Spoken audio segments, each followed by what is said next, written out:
एक खूबसूरत गांव में आमीन अपने वालिदैन और छोटी बहन सारा के साथ रहता था। ईद कुर्बान के करीब आते ही आमीन के अब्बू घर में एक खूबसूरत सफ़ेद रंग का बकरा लाए, जिसका नाम सारा ने प्यार से बबलू रखा। बबलू बहुत ही मासूम और चंचल था। आमीन और सारा दिन भर उसकी देखभाल करते, उसे हरी घास और चना खिलाते। चंद ही दिनों में बबलू खानदान का एक हिस्सा बन गया। ईद से एक दिन पहले सारा थोड़ी उदास हो गई, क्योंकि वो जानती थी कि कुर्बानी का वक्त करीब है।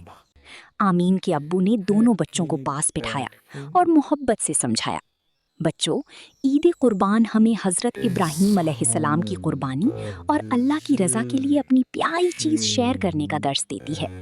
असल खुशी गरीबों और ज़रूरतमंदों की मदद करने में है।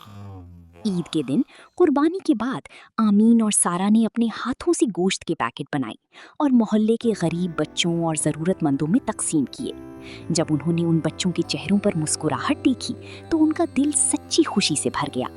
उन्होंने सीख लिया कि ईद का असल मतलब मोहब्बत और एहसार है।